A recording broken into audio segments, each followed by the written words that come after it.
شبكة الأمجاد الإسلامية تقدم هبت كالريح كالريح كالريح قوية، شبت كالنار كالنار كالنار وضية.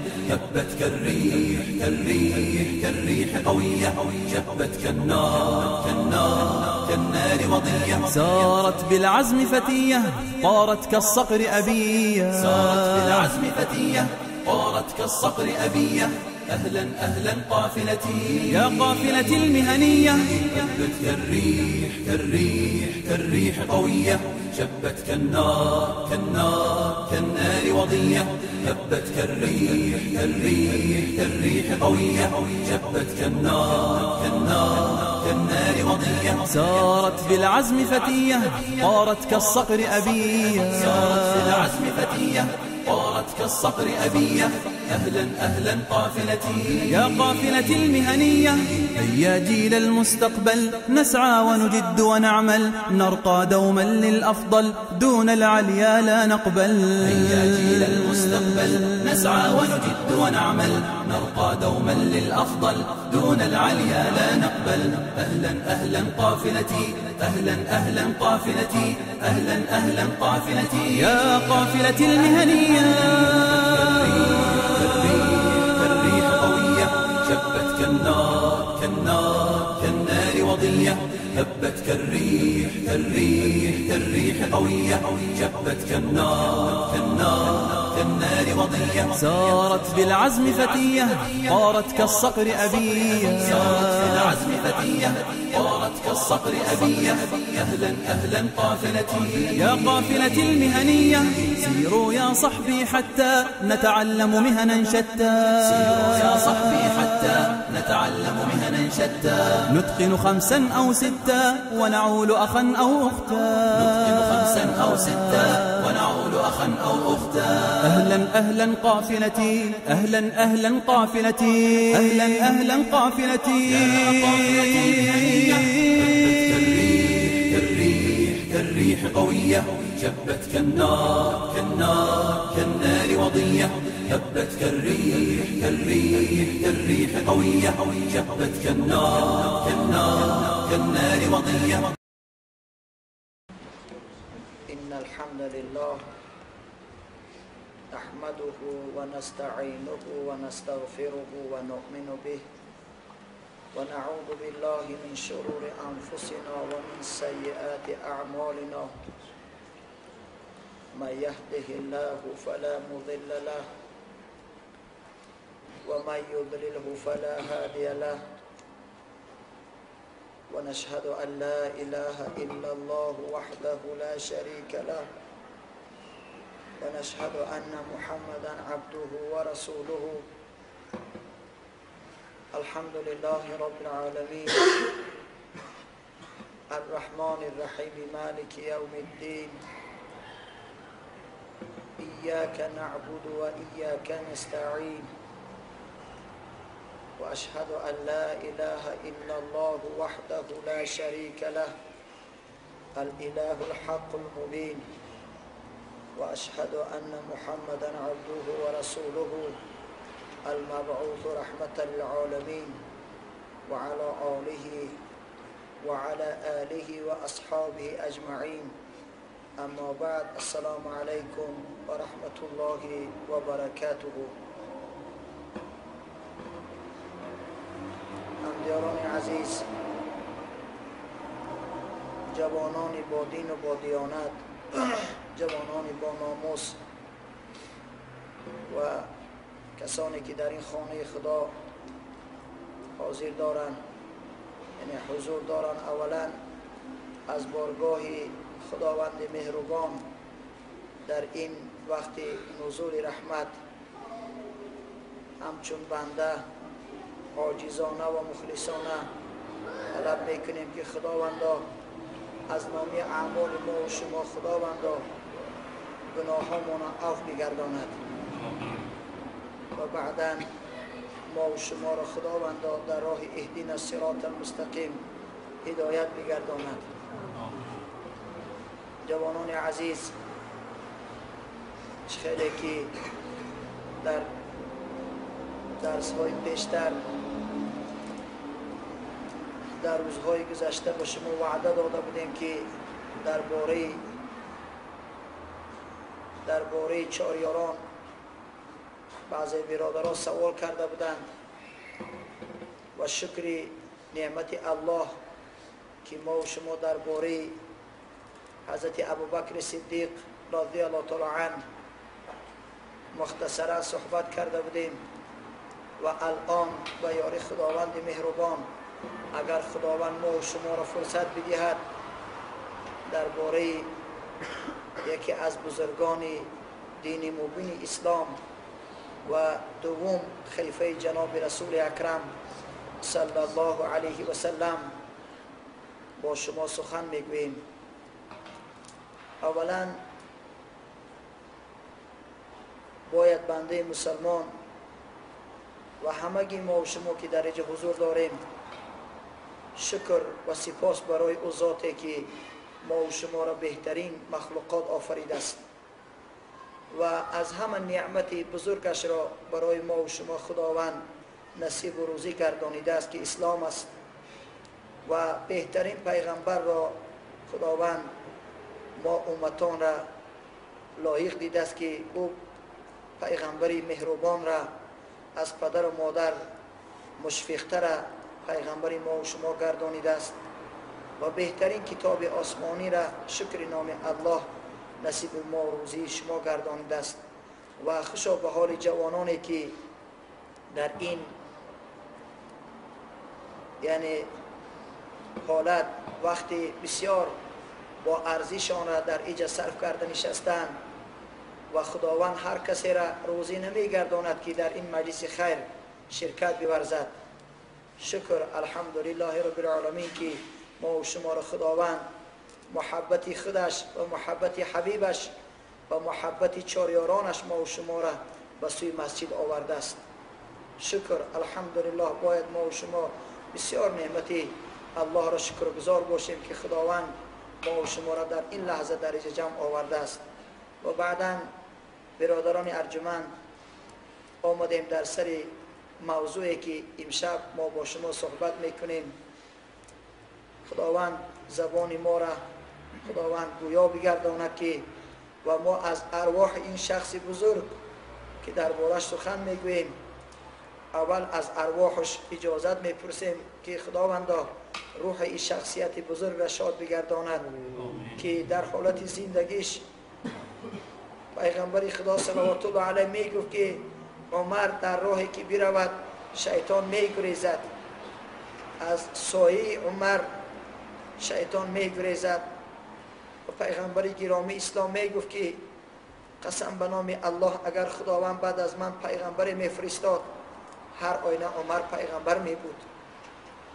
اولا خداوند روح حضرت عمر را خداوند در جنت الفردوس شاد بگرداند و خداوند جل وعلا ما و شما را در روز قیامت با حضرت عمر و چاریاران محشور بگرداند.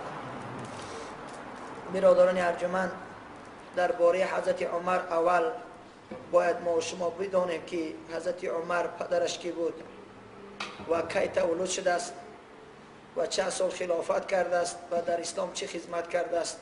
درباره همین موضوع ها ما و شما بحث میکنیم. حضرت عمر نامش عمر بود، پدرش خطاب بود و پدر خطاب نفیل نام داشت و پدر نفیل عبدالعزا نام داشت و پدر عبدالعزا رباح نام داشت.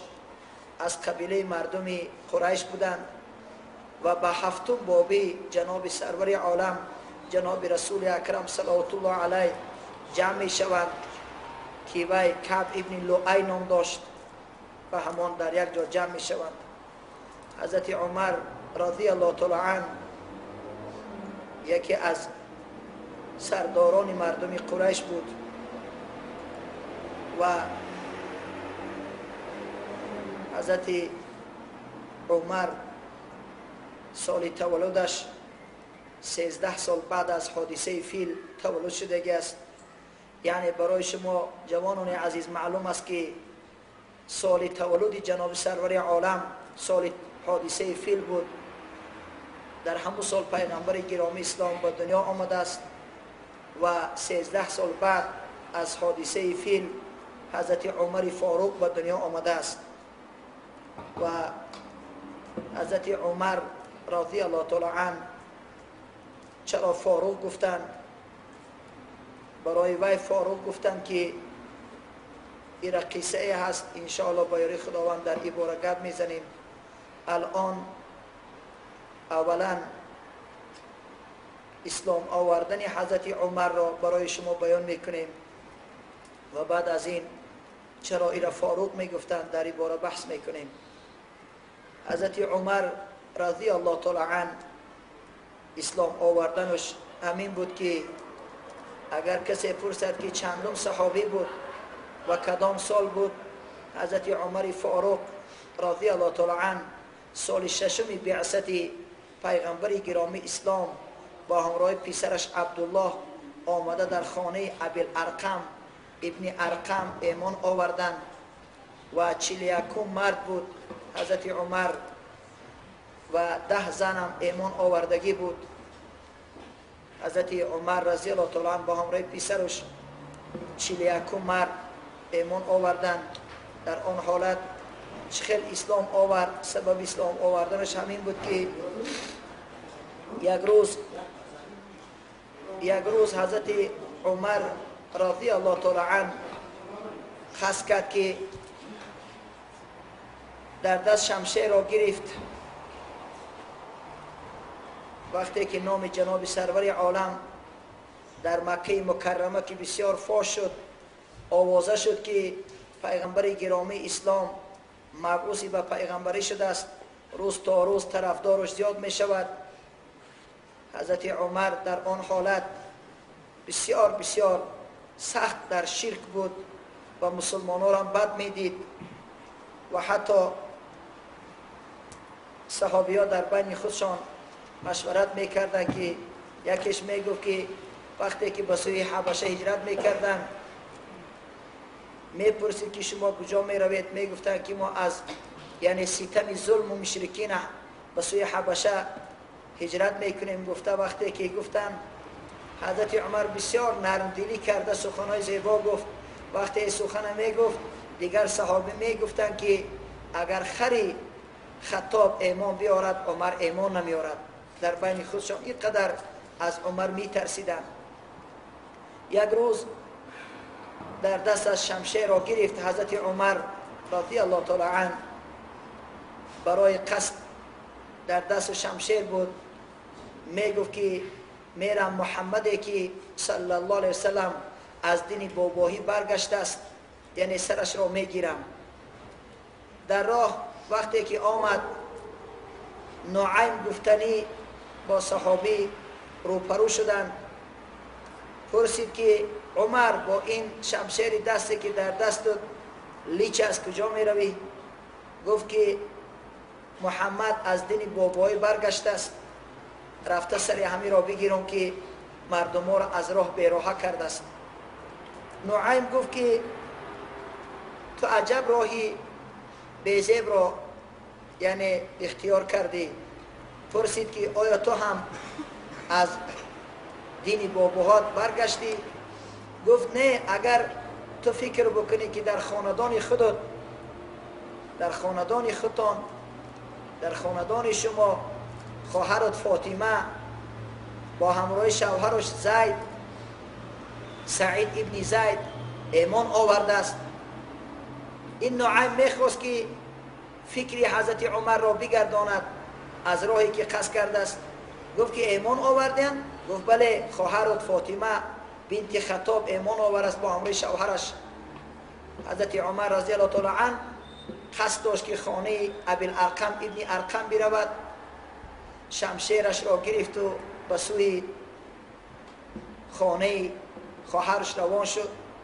وقتی که خانه خواهرش در آمد، خباب ابن عرد گفتنی صحابی معلمی خواهرش بود و معلمی یعنی شوهر خواهرش بود. سعید ابن زید نام داشت، شوهر فاطمه خواهر حضرت عمر. و خباب ابن ارد وقتی که آواز عمر را شنید در کدام خانه گریخته پنهان شد. بسیار عمر سخت شدید بود، در دست شمشیر در آمد. پرسید که در دست شما چی ورقه است؟ خواهرش گفت که بعضی سخنهای شاعرها هست، بعضی سخنهای چی است که ما میخونیم. باور نکرد، گرفت در دستش گرفت، دید که قرآن عظیم شأن است. یزدش را، سعید ابن زید را بسیار لطوکوبی سخت کرد و در بالای سینه‌اش سوار شده بود.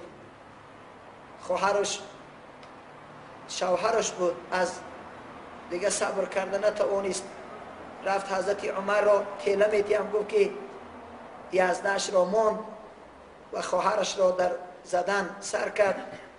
خواهرش از هوش بیهوش شد. بعد از بیهوش شدن حضرت عمر ریقت در دلش آمد، به هوش آمد و از ریشای عمر از غضب و از قهرش آب میچکید.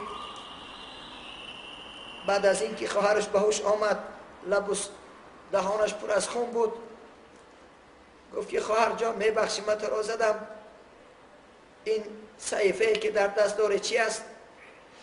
برای من بده که بخوانم. خواهرش گفت که عمر ایره کسی میقپد که اون طاهر است، این سخن الله است. سخن الله را شخصی مشرک قبیدن ممکن است. خداوند میگوید لا یمسه الا المطهرون، ایره شخصانی پاکیزه میقپد.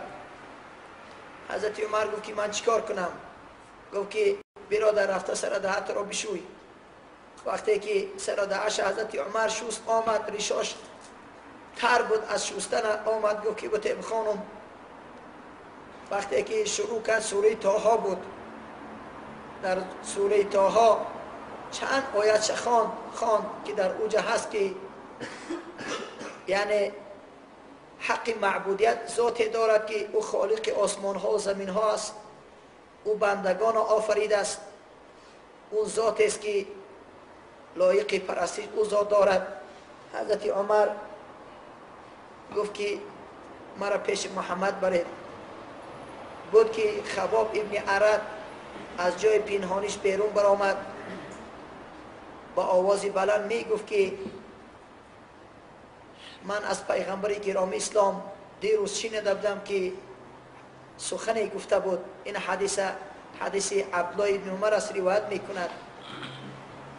و عن عبدالله ابن عمر رضی الله تعالی عنهما قال رسول الله صلی الله علیه وسلم اللهم اعز الاسلام باحب هذین رجلین الیک بأبي جهل و بعمر بن الخطاب و کان احبهما عمر. حضرت عبدالله بن عمر میگوید که پیغمبر گرامی اسلام در حدیث روایت کرده است که خداوندا اسلام مشرف بگردان به یکی از دو مردی که یکیش دوست می‌داری، ابو جهل یا عمر ابن خطاب. البته عمر ابن خطاب خداوند دوست می‌داشت که سبب اسلام آوردنش دعای پیغمبر گرامی اسلام در حق حضرت عمر اجابت شد. وقتی که حضرت عمر را گرفتن بردن به سوی خانه ابی الارقم ابن ارقم بردن، مسلمان ها از خرسندی را فریاد می زدن و می گفتن که عمر ایمان آورد. وقتی که حضرت عمر رضی الله تعالی عنه ایمان آورد، می گفت که من صبر ندارم که طاقت ندارم که اسلام خاموش باشد و پنهان باشد. همه را با همراه جناب سرور عالم به بیت الله برد و در بیت الله نماز می خواندند و هر مشرکی که به حضرت عمر زید می برآمد، یعنی با او بسیار حضرت عمر شجاعت داشت، قوت داشت، با او مقابلت میکرد و اسلام عزیز ما و شما به سبب حضرت عمر ایمان آوردن اسلام پیروز شد. و حضرت عمر رضی الله تعالی عنه جوانان عزیز بسیار یک طبق فرموده جناب رسول اکرم صلوات الله علیه، حضرت عمر رضی الله تعالی عنه زبانش حق بود. حتی 17-18 جای قرآن و طبق گفته حضرت عمر برای حضرت عمر فرود آمده است. یکیش همین است که وقتی که جناب سرور عالم در بیت الله با حضرت عمر هم بود طواف میکردند، مقام حضرت ابراهیم خیلی رحمان در نزد حجر الاسود بود.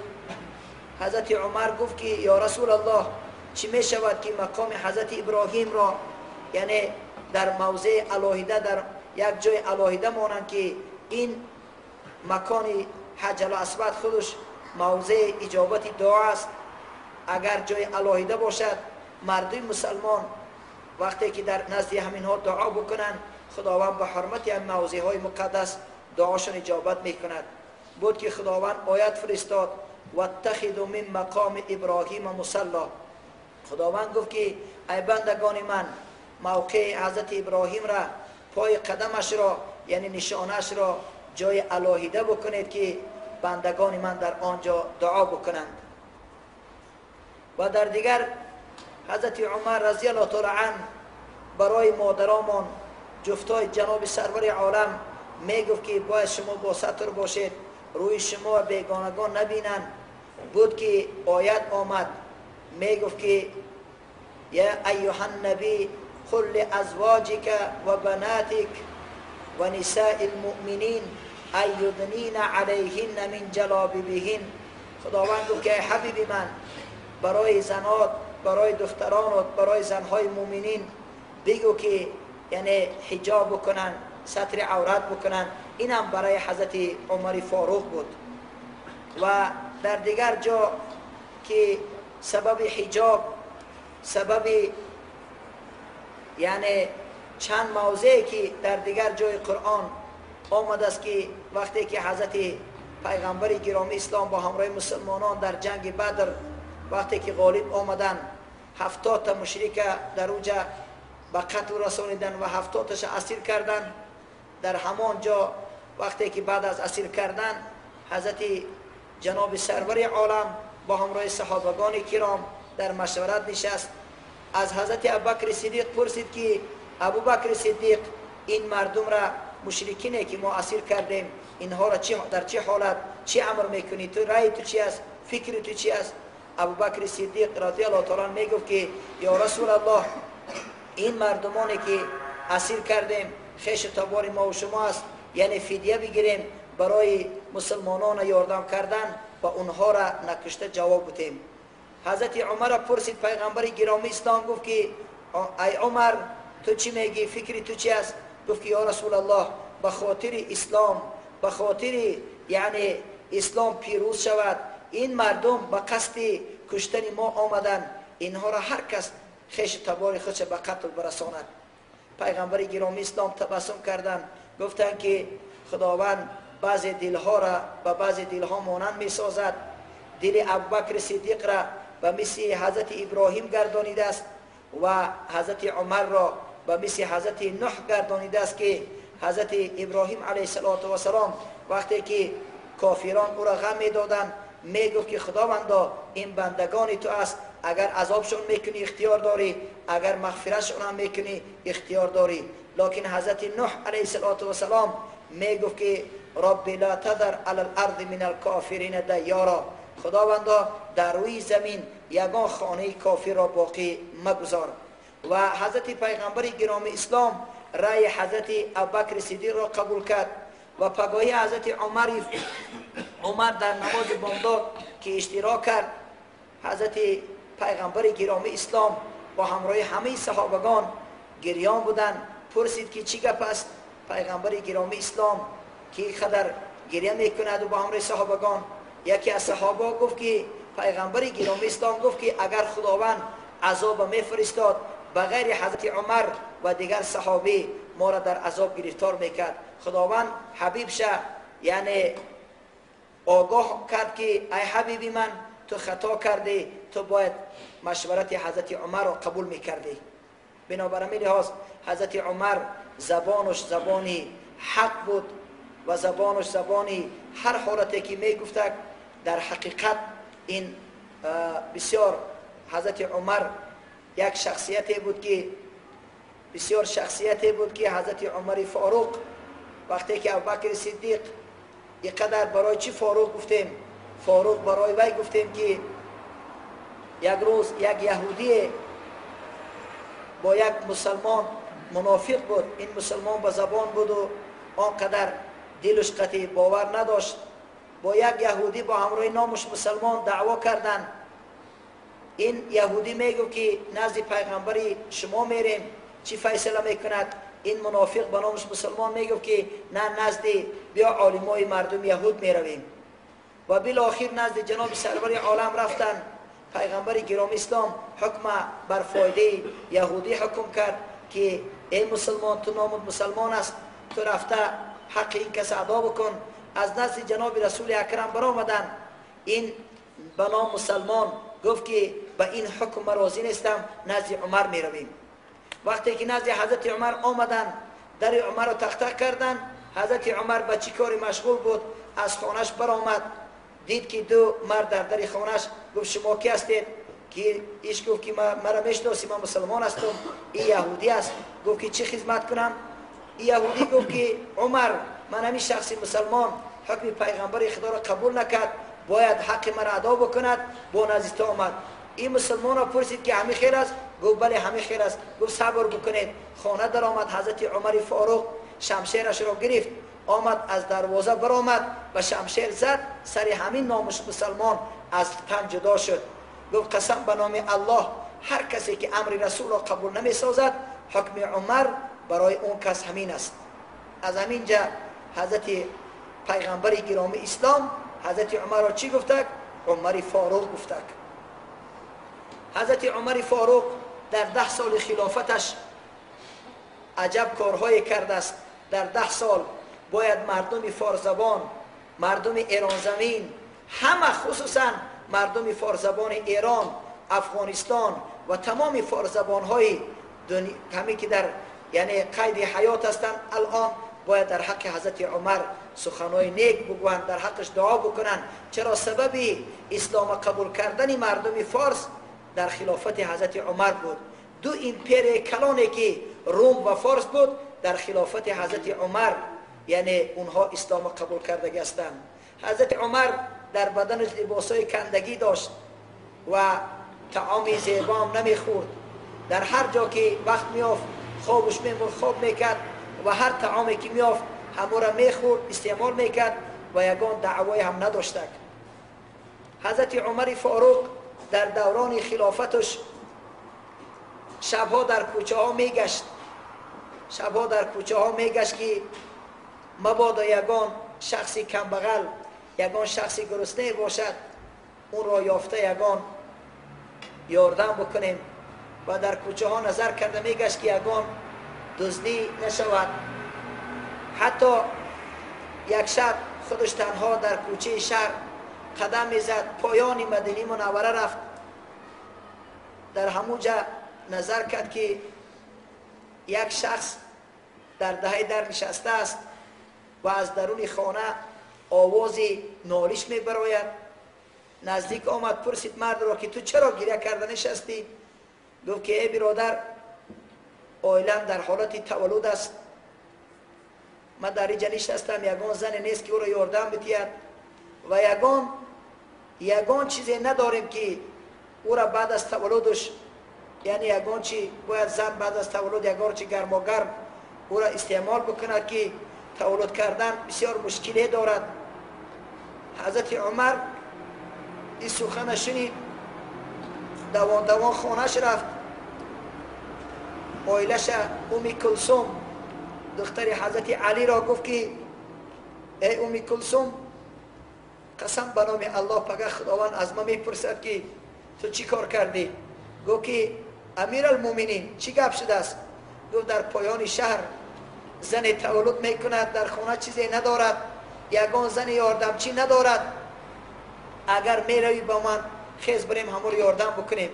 حضرت عمر رضی الله تعالی عنه روغن گرفت، آرد گرفت، در سر کتفش دیگ بار کرد، علقه کرده. عائله‌ش میگفت که از قفای من بدو. دوان آمد، عائله‌ش گفت که تو نزدیک زن بود را. خودش 2 سنگ مان و روغن در دیگ انداخت، طعام تیار میکرد. چند قفس بود که از درون خانه آواز کودک برآمد. آواز کودک برآمد. آیلش ام کلثوم دختر حضرت علی رضی الله تعالی عنه با آوازی بلند میگفت که امیر المؤمنین این زن کودک تولد کرد. این مردی کم بغل وقتی که شنید که امیر المؤمنین قفا از ترس عمر میگریخت. حضرت عمر رضی الله تعالی عنه گفت که در جاد ایست، من خدمتگار تو هستم که من در روز قیامت خدای مهربان از من میپرسد که تو چه خیلی پادشاهی کردی، من چی جواب میگویم؟ حضرت عمر رضی الله تعالی عنه بعد از اینکه سر و دهه کودک شستند او بیگه طعامشان را تیار کردند، برای مرد گفت که پگاه نزد من بیا، من برای فرزندت برای خودت از بیت المال یعنی هم حصه روغن هم حصه یعنی آرد و دیگر خوراکی تا جدا میکنیم. حضرت عمر فاروق رضی الله تعالی عنه که در 10 سال خلافتش که از تمام دنیا از تمام جا برایش یعنی چی می آوردن، برای همه فرزندانی که مسلمان ها تولد میکردن علاهده برای اونها خوراک و چی جدا میکرد. و حضرت عمر فاروق رضی الله تعالی عنه بسیار شخصیتی بود که حتی اینقدر با همین خیل جسارتش با همین خیل غیرتش از غضب الله یعنی از غضب رسول بسیار لرزان بود و همه حالت میگفت که ای عمر اگر پگه تو را خدا پرسد که تو چی کار کردی ما چی جواب میگفتم؟ گفته بسیار حضرت عمر شب و روز از ترس خدا را خواب نمیکرد و همیشه یک سخن به یادش می آورد که عمر پگه در پیشگاه خدا چی جواب میگی. حتی شبها خوابش نمیبر، بعضی وقتا که خواب میکرد یک مرد را میگفت که تو بیا مرا بیدار بکو و بگو که عمر مرگ را فراموش نکو. برای اومد 1 دینار میداد. یک شب آمد همون مرد که حضرت عمر فاروق گریان نشسته بود، مرد گفت که ای مردی خوب دیگر برای من حاجت نیست، دیگر یعنی مرا بیدار کردن و یا اینکه تاکید کردن حاجت نیست. این مرد گفت که امیر المؤمنین همین یک تنگه که برای ما عطا میکنی همین سبب زندگانی من میشود. حضرت عمر فاروق گفت که همون 1 تنگت در روز میتیم دیگر شب نیا. این مرد پرسید که برای شما چه خبر میدید؟ گفت که موهام سفید شد، ریشام سفید شد، دیگر حاجت نیست که برای شما یعنی مرا آگاهانیدن. موی سفید از کفن آرد پیام، قامت خم از مرگ رساند سلام. برای همون مرد هر روز یک تنگه میداد و دیگر حضرت عمر رضی الله تعالی عنه شبها خواب نمیکرد از ترس خدا را.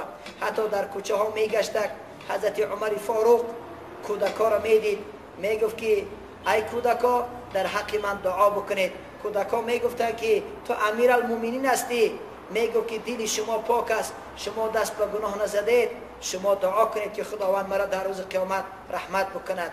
و حتی در بعضی سفراش یک خصم میگرفت، میگفت که ای عمر کاش که تو خصمی بودی و پگه در پیشگاه خداوند تو جواب نمیگفتی. بنابراین الیاس با وجودی که حضرت عمر رضی الله تعالی عنه همین قدر با شخصیت بسیار معتبر یک شخصیت بزرگی بود، همین شخص را یکی از غلام های مغیره ابن شعبه نامش فیروز نام داشت، او را در یکی از نمازهای بامداد با شمشیرش در شکمش 13 بار یعنی چیکار کرد؟ چند مراتبه قریب 13 مراتبه در شکم حضرت عمر یا که از او کمتر شمشیر خلانید و بعد از این خلانیدنش گریخت که مسلمانان او را یعنی میخواستن که دستگیر بکنن. هر مسلمانی که در پیش میرآمد میزد او را و او را بالاخیر که میدونست که مرا میکشن با شمشیر خودش یعنی خودش به قتل رسانید.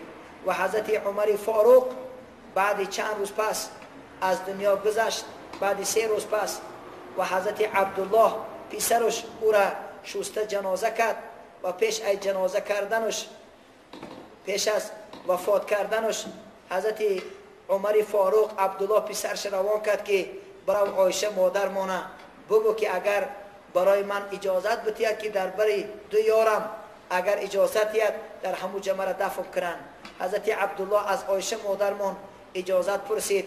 عایشه مادرمان گفت که یک جای مانده بود، برای خودم مانده بودم. وقتی که حضرت عمر فاروق که پرسید برای وی عطا میکنم. وقتی که حضرت عمر قریب وفاتش گفت که بچه جان من عبدالله پیش از این که مرا داخل حجره یعنی عایشه مادر در آوردن باز یک بار دیگر بپرس. حضرت عمر از دنیا رحلت کردن. وقتی که او را جنازه کرد پسرش آورد در خانه حجره جناب سرور عالم که در او حجره بود. عایشه مادرمان باز پرسید که مادر جان آیا اجازت میتی که پدری بزرگوار ما در پیش دو یاروش که حضرت جناب سرور عالم و حضرت ابوبکر صدیق چیکار کنیم او را بگذاریم؟ عایشه مادرمان گفت که من برای حضرت عمر اجازت داده بودم و حضرت عمر را در بری یعنی از هم در بری پیغمبر گرامی اسلام و هم در بری یعنی حضرت ابوبکر صدیق دفن کردند.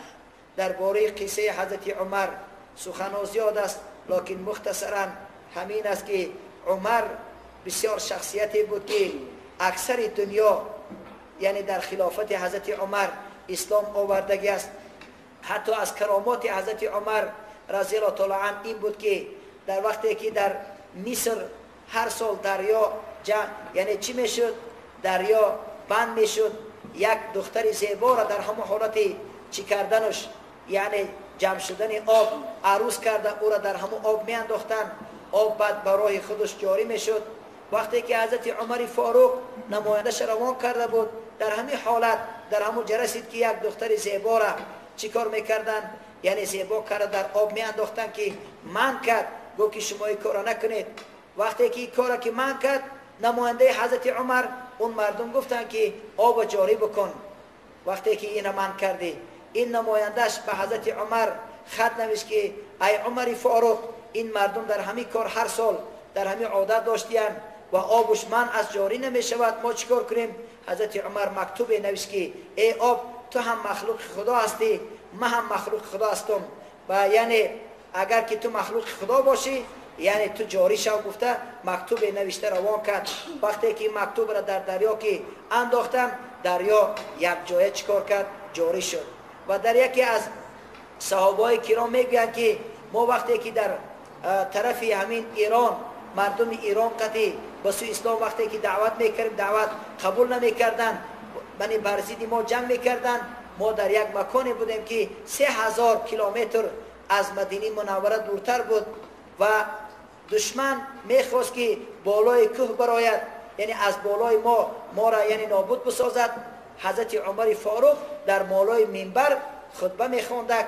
آواز حضرت عمر را شنیدیم که ای مسلمانان بالای کوه براید. ما بالای کوه که برآمدیم که میبینیم که دشمن قصد ما میکند. اینم از کرامات حضرت عمر فاروق بود. در آخر دعا میکنیم که خداوند جل و علا ما و شما را پیروی یعنی احادیث نبوی بگرداند و پیروی چار یارانش بگرداند و خصوصا به مثل حضرت عمر فاروق ما و شما را با شجاعت و یعنی دلیل بگرداند که به مثل همون خدمتگار دینی مبین اسلام باشیم. آمین. خواست دعا کنیم. آمین. پروردگار جل و علا صاحب ثمره این موعظه استاد را برسانی بروح هر چهار یاری بر حق خلفای راشدین علال خصوص بروح حضرت عمر فاروق رضی الله تعالی عنه. اله روح او را از ما جمله مومن مسلمان امت رسول اکرم از آنهایی که محبی چهار یار هستیم علال خصوص به حضرت عمر افتخار داریم. پروردگارا در این شب بمراد روح او را از ما امتان رسول اکرم راضی و خوشنود گردانی، روضه آنها را پر نور و منور گردانی. حضرت داملا را که چنین موعظه بسیار زیبا و دلچسب ایمانهای ما آفرود. اله او را در پناه رحمت عصمت خویش نگهدار باش و زبانش را باز هم براتر گردانی و ما را به مراد و مقصود اصلی برسانی. برحمتک.